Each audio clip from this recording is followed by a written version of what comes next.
बिस्मिल्लाहिर्रहमानिर्रहीम। अस्सलाम वालेकुम माय डियर स्टूडेंट्स। मैं आपका इस्लामियात टीचर मोहम्मद आमिर महमूद आपको खुश आमदीद कहता हूँ। आज हम आफाक के प्लेटफॉर्म से आफाक सन सीरीज़ की इस्लामियात ग्रेड 5 का सबक नंबर 17 पढ़ेंगे। आज के सबक में हम बाब सौम से मस्जिद नबवी पढ़ेंगे। आपने वीडियो लेसन मुकम्मल तवज्जो के साथ गौर से सुनना है, समझना है, देखना है, ताकि आप जब ये कंप्लीट कर लें तो इस काबिल हो जाएं मस्जिद नबवी से तारुफ हासिल कर सकें, मस्जिद नबवी की तामीर के मुतालिक जान सकें, मस्जिद नबवी की तालीमी और मुआशरती अहमियत से आगाह हो सकें, रोज़ा रसूल सल्लल्लाहु अलैहि वसल्लम के हवाले से मस्जिद नबवी की अहमियत जान सकें, मस्जिद नबवी की फजीलत और तारीख़ी अहमियत से आगाह हो सकें। माय डियर स्टूडेंट्स, मस्जिद नबवी की तामीर। मस्जिद नबवी इस्लाम की दूसरी मस्जिद है। आप में से कोई बताएगा कि इस्लाम की पहली मस्जिद कौन सी है? शाबाश। इस्लाम की जो पहली मस्जिद है, हमारे नबी सल्लल्लाहु अलैहि वसल्लम ने जिसको पहली मस्जिद करार दिया और उसको ताबीर फरमाया, वो मस्जिद कुबा थी। मुसलमानों की पहली मस्जिद मस्जिद कुबा थी। और उसके बाद फिर मुसलमानों ने जो दूसरी मस्जिद कायम फरमाई हमारे नबी सल्लल्लाहु अलैहि वसल्लम ने, वो मस्जिद नबवी थी, इस्लाम की दूसरी मस्जिद। इस मस्जिद को इस्लाम में बहुत अहमियत हासिल है, बहुत मरकज़ी हैसियत हासिल है। माय डियर स्टूडेंट्स, मस्जिद नबवी की तामीर कैसे हुई? मदीना मुनव्वरा जब हमारे नबी सल्लल्लाहु अलैहि वसल्लम पहुंचे तो सबसे पहले मुसलमानों को एक मरकज़ पर, एक जगह जमा करने के लिए मस्जिद की तामीर फरमाई। अब मस्जिद की तामीर के लिए हज़रत अबू अय्यूब अंसारी रज़ी अल्लाह तआला अन्हु के घर के सामने मौजूद ज़मीन पसंद की गई, जो कि 2 यतीम बच्चों की ज़मीन, जिनका नाम सहल और सुहेल था रज़ी अल्लाह तआला अन्हुमा। ज़मीन की कीमत हज़रत अबू बकर सिद्दीक़ रज़ी अल्लाह तआला अन्हु ने अदा की। मस्जिद की ज़मीन को पाक साफ़ किया गया और फिर उसके बाद हमारे नबी सल्लल्लाहु अलैहि वसल्लम ने सहाबा कराम रज़ी अल्लाह तआला अन्हुम के साथ मिलकर मस्जिद की तामीर फरमाई। वो मस्जिद मस्जिद नबवी थी। माय डियर स्टूडेंट्स, मस्जिद नबवी की तामीर में हमारे नबी सल्लल्लाहु अलैहि वसल्लम खुद हिस्सा लिया करते थे।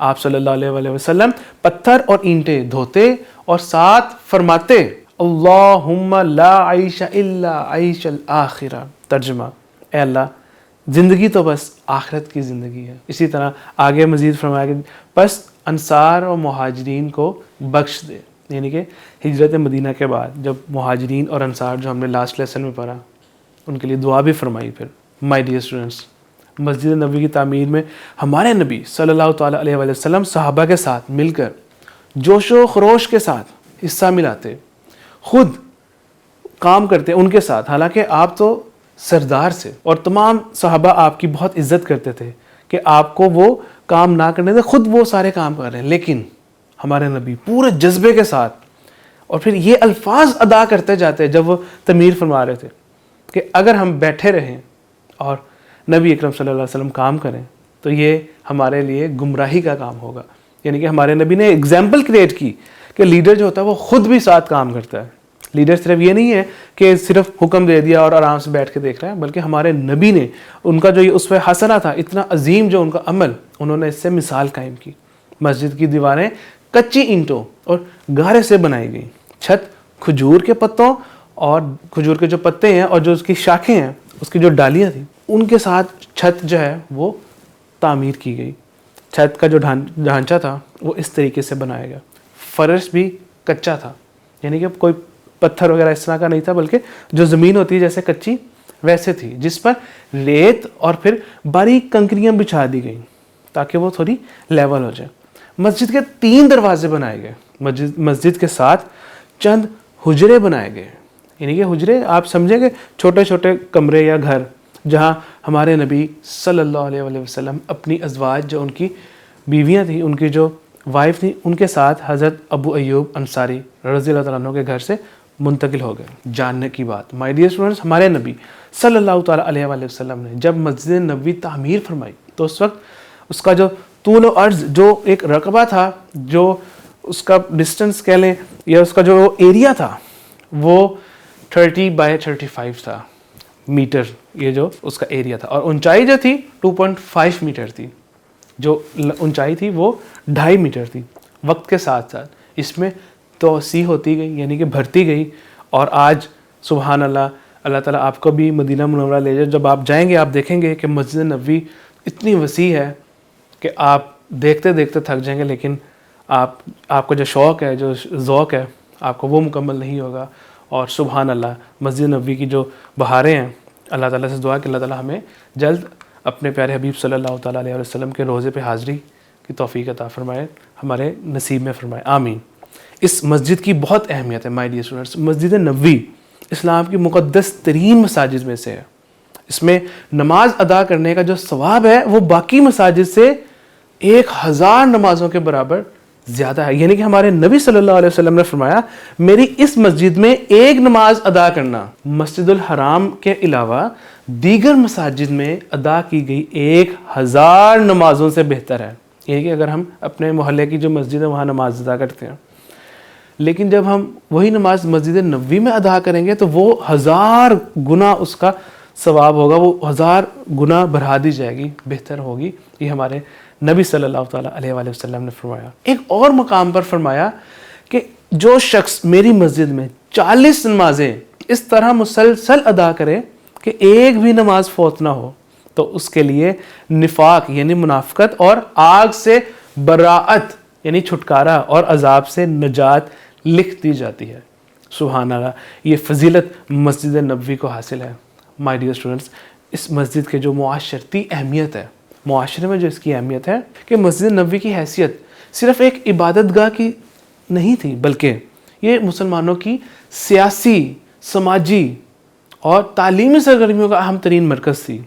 مسجد کے صحن میں ایک چبوترا بنایا گیا جس کا نام صفا رکھا گیا تھا. وہ ایک چبوترا تھا اور یہ اسلام کی پہلی درسگاہ تھی, یعنی کہ وہاں صحابہ کرام اسلام کی تعلیم سیکھتے تھے.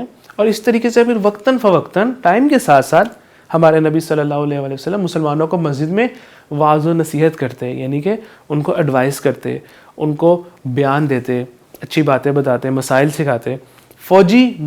جو فوجی مہمات تھیں وہ بھی یہیں سے روانہ کی جاتی تھیں. سرکاری مہمانوں اور جو وفد یعنی کہ جو کسی دوسرے ملک سے کوئی خط لے کر آتا تھا یا کوئی پیغام لے کر آتا تھا کسی بادشاہ کا, تو وہ جو لوگ آتے تھے وفد, وہ بھی مسجد ہی میں ٹھہرائے جاتے تھے.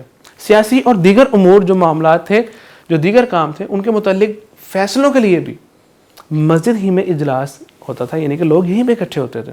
لوگوں کے باہمی نزاع کے متعلق فیصلوں کی کارروائی بھی مسجد نبوی ہی میں انجام پائی جاتی تھی. یعنی کہ یہ جو مسجد نبوی تھی یہ صرف عبادت کے لیے نہیں بلکہ ایک پراپر مرکز تھی جس سے مسلمان اپنے باقی معاملات بھی طے کرتے تھے. مائی ڈیئر اسٹوڈنٹس, یاد رکھنے کی بات ہے کہ ہمارے نبی صلی اللہ علیہ وسلم کا جو روزہ مبارک ہے وہ بھی مسجد نبوی سے ہی ملحقہ ہے, جڑا ہوا ہے, وہیں پہ موجود ہے.